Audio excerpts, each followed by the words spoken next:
Hello friends and welcome to the EPG Pathshala.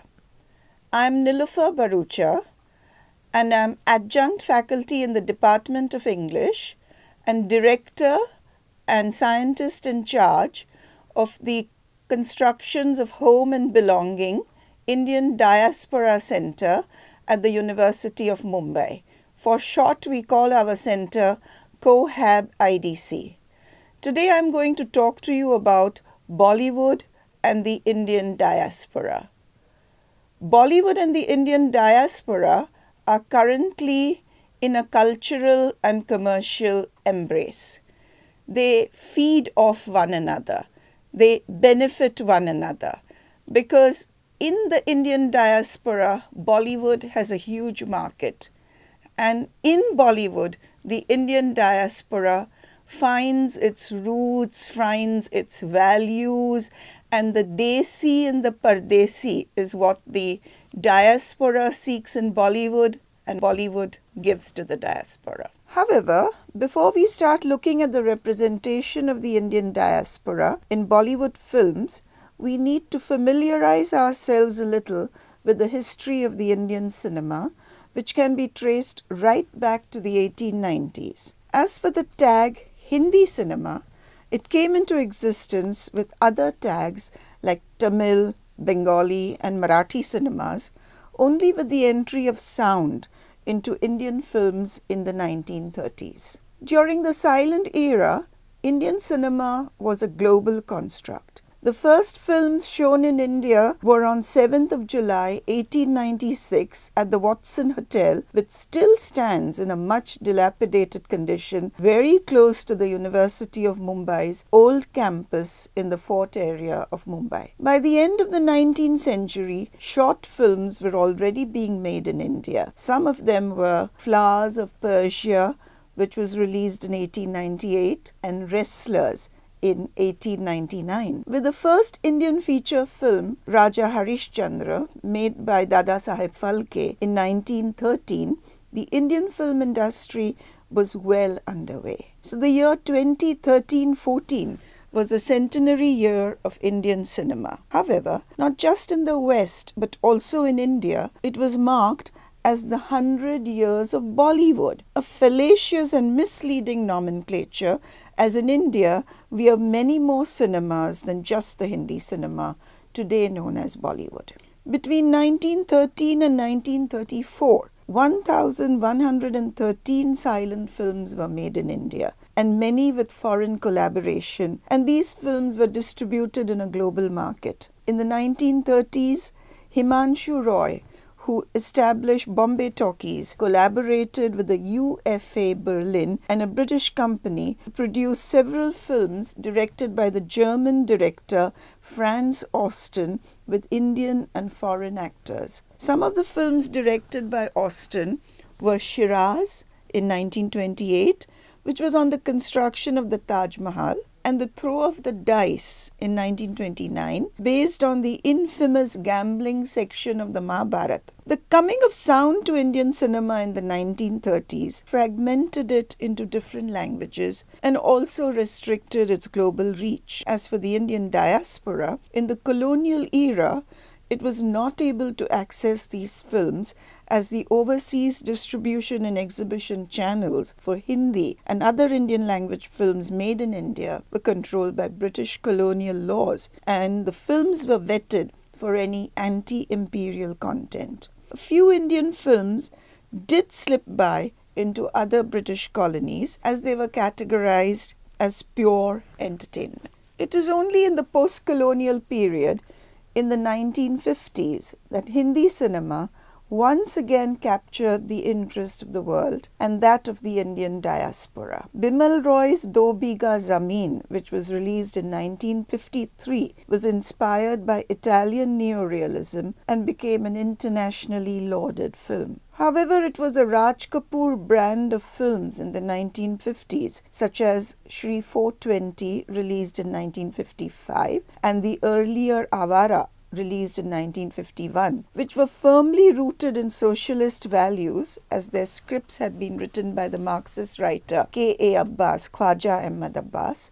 but laced with liberal doses of romance and glamour, which was the forte of Raj Kapoor, that captured audiences around the world. These films made Raj Kapoor and his co-star Nargis household names in countries from the old Soviet Union, in the Arab world, in Turkey, in black African nations, as well as Southeast Asian countries. Also fascinated by this cinema were the Indian diasporas. And in the UK, for instance, the demand for these films made cinema houses at first show them in a restricted manner, and then with the increasing clout of the diaspora itself, theatres emerged that were dedicated to these films. For the diaspora, these films provided role models and reinforced family and social values that might have been lost in the quest of new homelands. These films made it possible for the diasporics to be Indian as well as British, or Indian as well as East African, Indian as well as South African, or Indian as well as Canadians.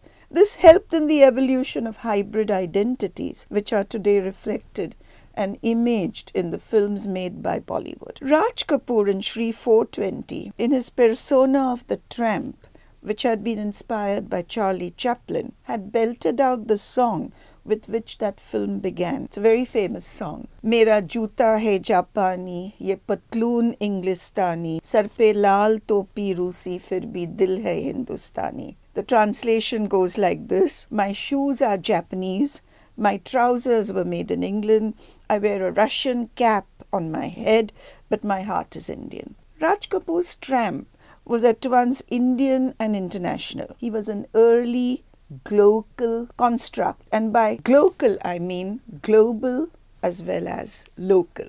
This was freshly minted post-colonial India, striving for its own identity, but at the same time embracing the best of the first world, represented by England, and the second or the communist world, represented by Russia. This was freshly minted post-colonial India, striving for its own identity, but at the same time embracing the best of the first world, represented by England, and the second communist world, represented by Russia. In those post-World War II days of the conflict between capitalism and communism, Nehruvian India, though socialist in its leanings, stood firmly with the third world, the non-aligned world. So this film showcased not just India's ideological independence, but also her global consciousness. If you're not familiar with Raj Kapoor's films, do see them. Even if you already watched them, revisit them with the mental schema of this module. You're bound to find new meanings in them.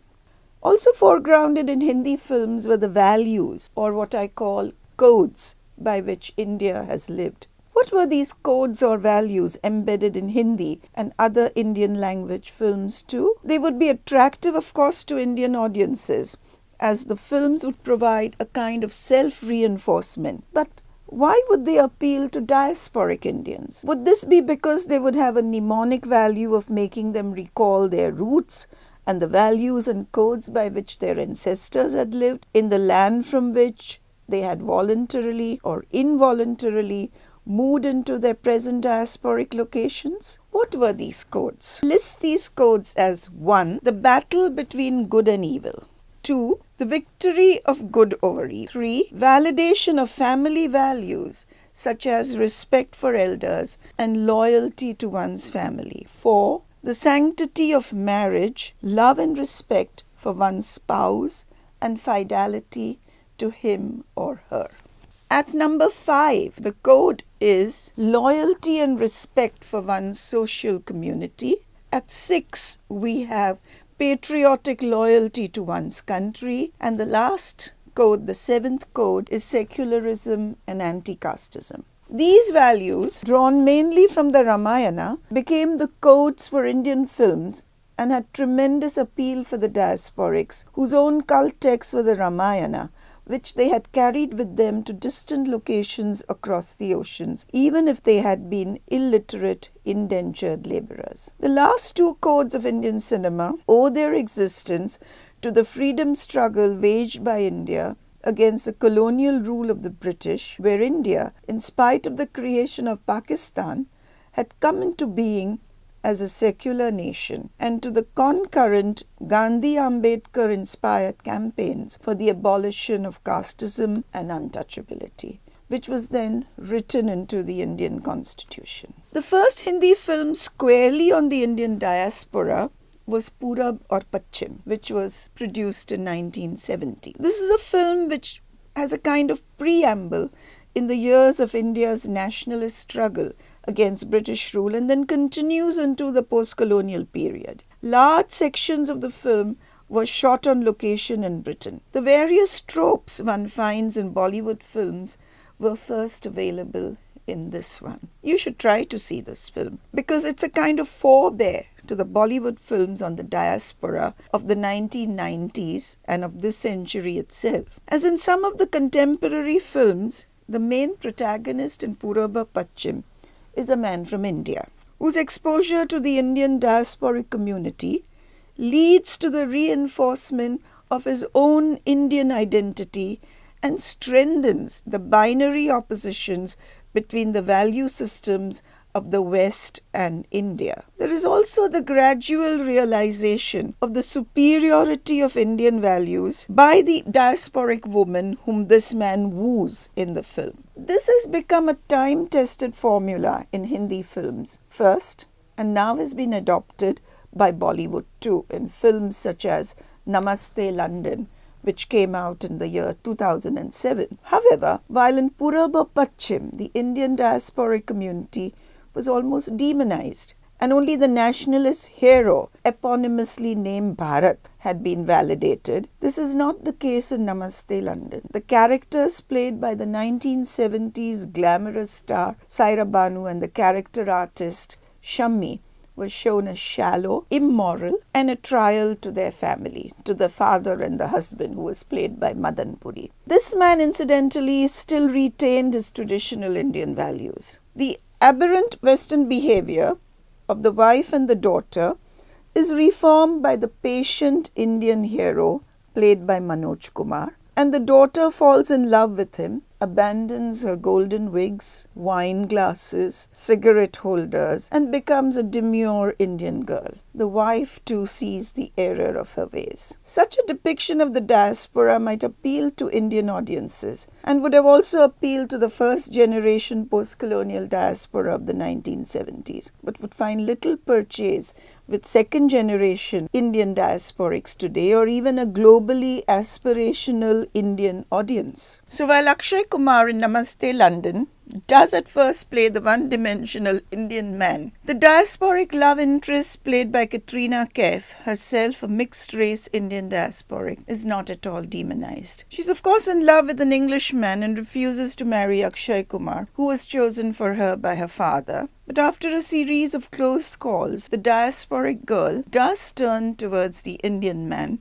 and the Indian values represented by him. Even though the binary oppositions between these two values have not been so strongly or stereotypically etched as in the 1970s film Purab aur Paschim. Diaspora film studies today in the context of Hindi cinema tends to use the term Bollywood, thereby referring to the films made from the 1990s onwards, which also marks the liberalization and globalization of the Indian economy. Bollywood earlier used to be a pejorative term and was used to indicate the derivative and secondary status of this cinema in opposition to Hollywood. However, today it is used in a serious theoretical manner and is the subject of many courses and research at universities in the West and increasingly in India itself. Books have been authored on Bollywood cinema and even its iconic actors. This shows us that Bollywood has come into its own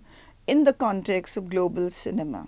Yet, it would be useful for you to compare and contrast the Hindi films from the 1950s to the 1980s with Bollywood films from the 1990s onwards in the context of themes, subjects, and setting. Bollywood films are generally, but not always, made by the younger generation of the Hindi cinema filmmakers, often the children of the older filmmakers such as Karan Johar who is the son of Yash Johar, and Aditya Chopra, the son of Yash Chopra, and Zoya and Farhan Akhtar, the children of the screenwriter and lyricist Javed Akhtar. Yet these scions of the old Hindi cinema veterans squarely keep in mind that while globalizing India aspires to economic success, it wants it on Indian terms. So family values, morality, ethics, and modesty and chastity for its women is generally not sacrificed on the altar of global aspiration. As for the diasporic audience, one needs to remember that for the first generation of the post-colonial diaspora, the old homeland values and codes are generally fossilized, and even where globalizing India might be beginning to accept unmarried, non-virginal daughters, for instance in the film Piku in 2015, diasporic Indians are not ready to accept this. See a film like Bend It Like Beckham, for instance, which came out in 2002. Here the diasporic Indian community not only wants arranged marriages for its daughters, but the daughters need to be virginal brides and are not able to go in for an unusual career choice like that of a professional footballer. The new breed of Bollywood filmmakers not only set out to make films which would appeal to the globalizing Indian and the Indian diaspora, but also to a global audience. As noted earlier, Hindi cinema already had its fans in the former Soviet Union, Eastern Europe, Turkey, Arab world, Black Africa, Southeast Asia, Pakistan, and even Afghanistan. But now, these new films, termed crossover, in the sense of appealing to audiences across cultures and crossing borders, try to capture new audiences around the world. These films still follow the time-trusted codes of Hindi cinema, which we have already talked about. In fact, these depictions of family values in Indian culture are a strong USP, unique selling point of these films.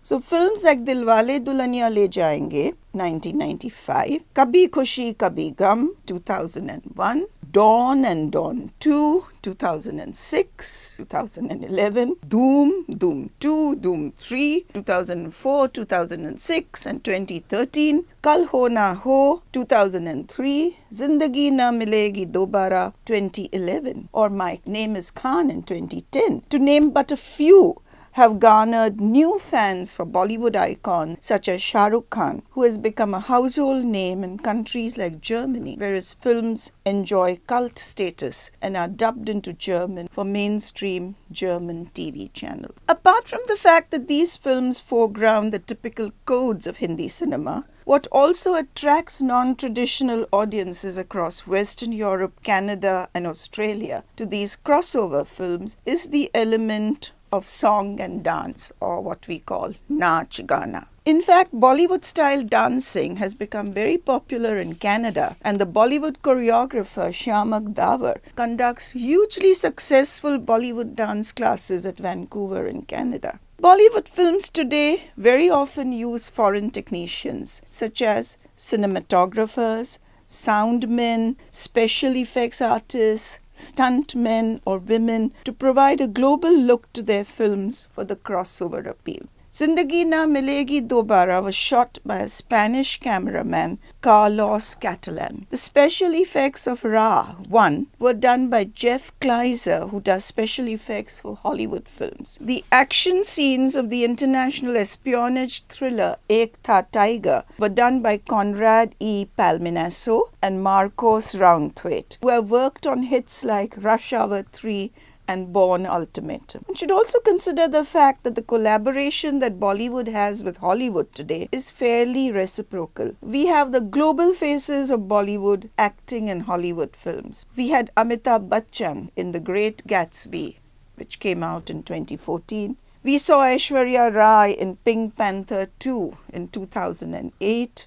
Anil Kapoor had a very successful TV series 24 in 2010, and of course Mission Impossible Ghost Protocol in 2011. Irfan Khan has got a parallel Hollywood career now, and he has been seen in films like The Amazing Spider-Man, such as in 2012. We also have Om Puri, who has acted in Hollywood films such as Charlie Wilson's War in 2007. There is also Anupam Kher in, among other films, the very successful Silver Linings Playbook produced in 2012. And even more recently, we have Priyanka Chopra in the lead in the TV series Quantico. She's also acting in a Hollywood film. In the past, two Indian actors such as Kabir Bedi had acted in Hollywood films, but these had been stereotypical Indian roles. Today's Bollywood actors have moved beyond these stereotypes and no more play only ethnic Indian characters. And even if they are Indians situated in a global context, sometimes in a diasporic situation, they have global identity markers, which means that they appeal to both the stay-at-home Indians as well as the Indian diaspora, and of course they have their crossover global appeal. Interestingly, we also have the case of a very successful Bollywood director, Vidhu Vinod Chopra, who has recently directed a Hollywood film called Broken Horses. This was in 2015. It has a purely American subject and a purely American cast. So there you have global Bollywood in Hollywood. So friends, in this module, in this talk which I have given to you, we have looked at Bollywood and the Indian diaspora. We have also done a quick review of Hindi cinema and seen how Hindi cinema by the 1990s became Bollywood, acquired a global image. This has also enabled us to see how this new Hindi cinema, this new Bollywood, appeals not just to Indians in India, but also to Indians outside India, the Indian diasporics, who find in this cinema aspirations, codes, values by which they could also live their own lives. What is also very fascinating about Bollywood cinema today is that it is a crossover cinema. It has an appeal which crosses boundaries, which crosses frontiers. So it is no more a cinema with appeal only for Indians and Indian diasporics. It has a global appeal, as a result of which our Bollywood icons have become global icons, such as a Shah Rukh Khan, who has a huge fan following in Germany. This has given a new face to Indian culture and has made it not just global, but what I would like to call glocal, because the codes by which India has lived have not been abandoned. They are still there with a global veneer, so the global and the local coexist in Bollywood cinema today, giving it its particular flavor. Thank you.